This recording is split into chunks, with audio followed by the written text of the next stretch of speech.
नमस्कार साथियों, कहानी मेरी ज़ुबानी में आज प्रस्तुत है मुंशी प्रेमचंद जी द्वारा लिखित कहानी, जिसका शीर्षक है एक आँच की कसर। सारे नगर में महाशय यशोदानंद का बखान हो रहा था। नगर ही में नहीं, समस्त प्रांत में उनकी कीर्ति गाई जाती थी। समाचार पत्रों में टिप्पणियां हो रही थी। मित्रों से प्रशंसापूर्ण पत्रों का तांता लगा हुआ था। समाज सेवा इसको कहते हैं। उन्नत विचार के लोग ऐसा ही करते हैं। महाशय जी ने शिक्षित समुदाय का मुख उज्जवल कर दिया। अब कौन ये कहने का साहस कर सकता है कि हमारे नेता केवल बात के धनी हैं, काम के धनी नहीं। महाशय चाहते तो अपने पुत्र के लिए उन्हें कम से कम 20,000 रुपये दहेज में मिलते, उस पर खुशामद खाते में। मगर लाला साहब ने सिद्धांत के सामने धन की रत्ती बराबर परवाह ना की और अपने पुत्र का विवाह बिना एक पाई दहेज लिए स्वीकार किया।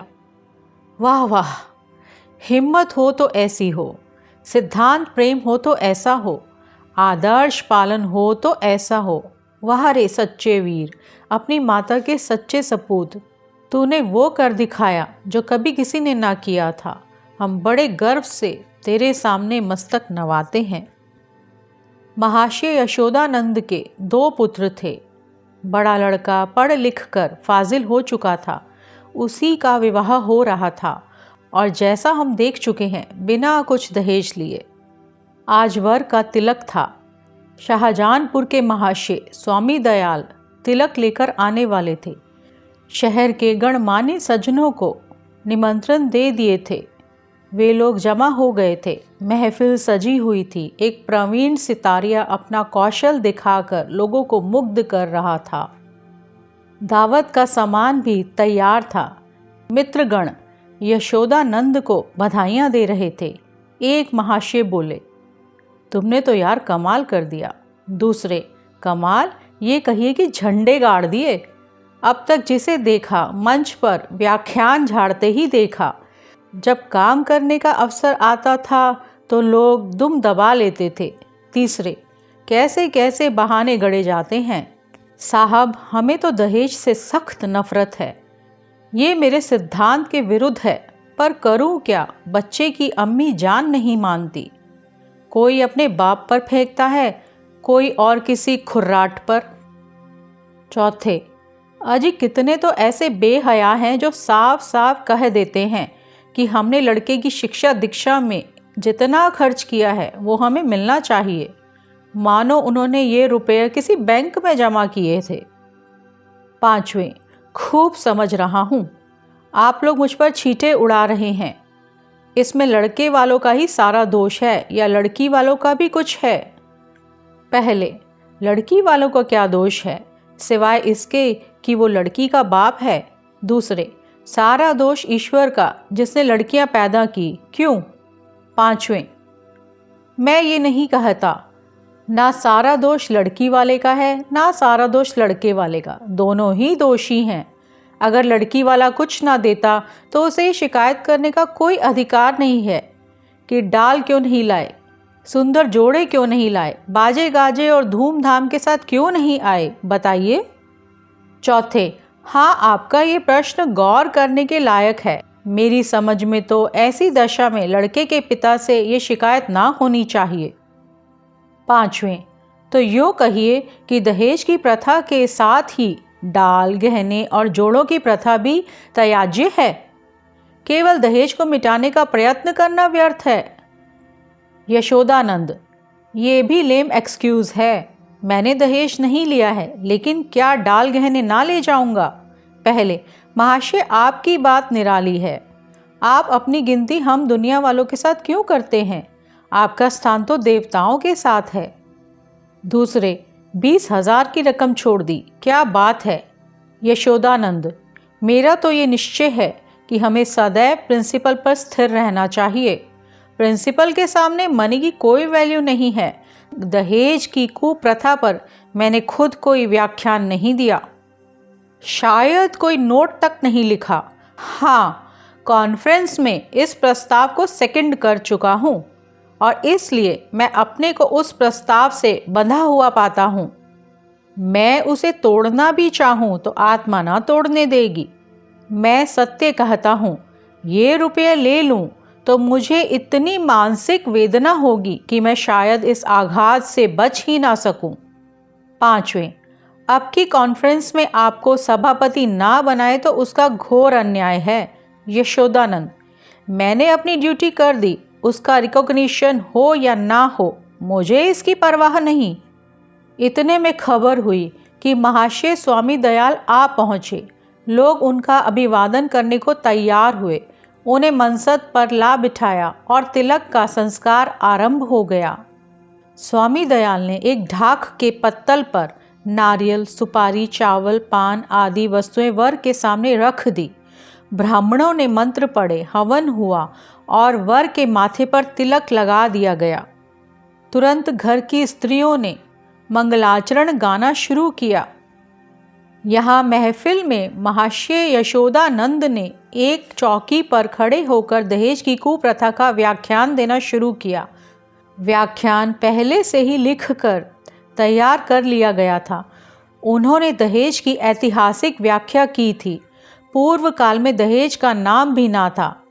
महाशयों, कोई जानता ही ना था कि दहेज या ठहरौनी किस चिड़िया का नाम है। सत्य मानिए, कोई जानता ही ना था कि ठहरौनी है क्या चीज़।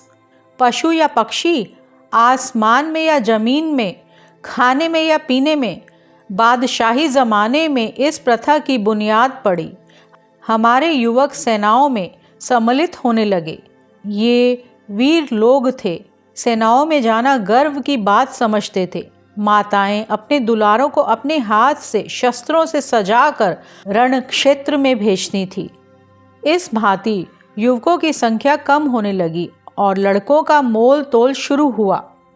आज ये नौबत आ गई है कि मेरी इस तुच्छ महातुच्छ सेवाओं पर पत्रों में टिप्पणियां हो रही हैं, मानो मैंने कोई असाधारण काम किया है। मैं कहता हूँ, अगर आप समाज में जीवित रहना चाहते हैं तो इस प्रथा का तुरंत अंत कीजिए। एक महाशय ने शंका की, क्या इसका अंत किए बिना हम सब मर जाएंगे?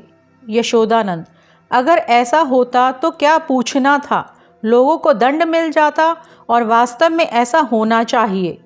ये ईश्वर का अत्याचार है कि ऐसे लोभी, धन पर गिरने वाले, बुर्दा फरोश, अपनी संतान का विक्रय करने वाले नराधम जीवित हैं और सुखी हैं। समाज उनका तिरस्कार नहीं करता, मगर वो सब बुर्दा फरोश हैं इत्यादि। व्याख्यान बहुत लंबा और हास्य से भरा हुआ था। लोगों ने खूब वाहवाह की। अपना वक्तव्य समाप्त करने के बाद उन्होंने अपने छोटे लड़के परमानंद को, जिसकी अवस्था कोई 7 वर्ष की थी, मंच पर खड़ा कर दिया। उसे उन्होंने एक छोटा सा व्याख्यान लिख कर दे रखा था। दिखाना चाहते थे कि इस कुल के छोटे बालक भी कितने कुशाग्र बुद्धि हैं। सभा समाजों में बालकों से व्याख्यान दिलाने की प्रथा है ही। किसी को कुतूहल ना हुआ। बालक बड़ा सुंदर, होनहार, हंसमुख था। मुस्कुराता हुआ मंच पर आया, जेब से एक कागज़ निकालकर बड़े गर्व के साथ उच्च स्वर में पढ़ने लगा। प्रिय बंधुवर, नमस्कार। आपके पत्र से विदित होता है कि आपको मुझ पर विश्वास नहीं है।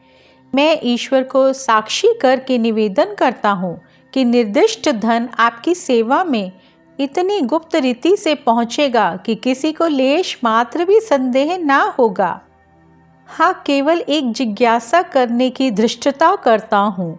इस व्यापार को गुप्त रखने से आपको जो सम्मान और प्रतिष्ठा लाभ होगा, मेरी और मेरे निकटवर्ती में मेरी जो निंदा की जाएगी, उसके उपलक्ष्य में मेरे साथ क्या रियायत होगी।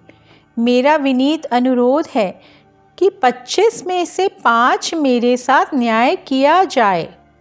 महाशय यशोदानंद घर में मेहमानों के लिए भोजन परोसने का आदेश करने गए थे। निकले तो ये वाक्य उनके कान में पड़ा, 25 में से 5 निकालकर मेरे साथ न्याय कीजिए। चेहरा फक हो गया।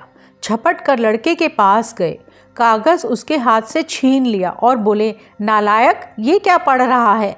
यह तो किसी मुवक्किल का खत है। जो उसने अपने मुकदमे के बारे में लिखा था, यह तू कहाँ से उठा लाया? शैतान, जा वो कागज़ ला जो तुझे लिख कर दिया गया था।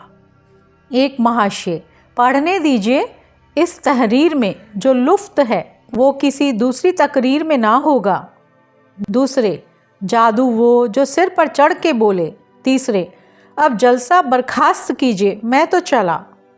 चौथे, यहाँ भी चलतू हुए। यशोदानंद, बैठिए बैठिए, पत्थर लगाए जा रहे हैं।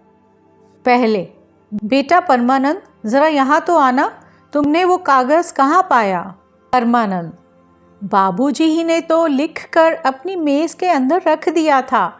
मुझसे कहा था कि इसे पढ़ना। अब नाहक मुझसे खफा हो रहे हैं।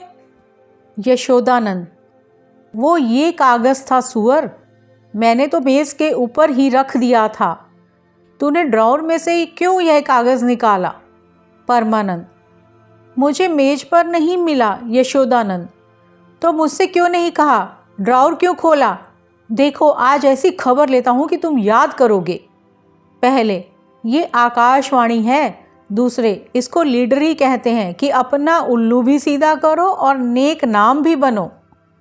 तीसरे, शर्म आनी चाहिए, ये त्याग से मिलता है, धोखेधड़ी से नहीं। चौथे, मिल तो गया था पर एक आंच की कसर रह गई थी। पांचवें, ईश्वर पाखंडियों को यूं ही दंड देता है। ये कहते हुए लोग उठ खड़े हुए। यशोदानंद समझ गए कि भांडा फूट गया, अब रंग ना जमेगा। बार बार परमानंद को कुपित नेत्रों से देखते थे और डंडा तौलकर रह जाते थे। इस शैतान ने आज जीती जिताई बाजी खो दी। मुंह में कालिख लग गई, सिर नीचा हो गया, बुली मार देने का काम किया है। उधर रास्ते में मित्र वर्ग यूं टिप्पणियां करते जा रहे थे। एक, ईश्वर ने मुंह में कैसी कालीमा लगाई कि हयादार होगा और अब सूरत ना दिखाएगा। दूसरा, ऐसे ऐसे धनी मानी विद्वान लोग ऐसे पतित हो सकते हैं, मुझे तो यही आश्चर्य है। लेना है तो खुले खजाने लो, कौन तुम्हारा हाथ पकड़ता है? ये क्या कि माल भी चुपके चुपके उड़ाओ और यश भी कमाओ। तीसरा, मक्कार का मुंह काला। चौथा, यशोदानंद पर दया आ रही है। बेचारे ने इतनी धूर्तता की, उस पर भी कलाई खुल ही गई, बस एक आंच की कसर रह गई। ये कहानी सुनने के लिए आपका दिल से धन्यवाद। आपका दिन शुभ हो।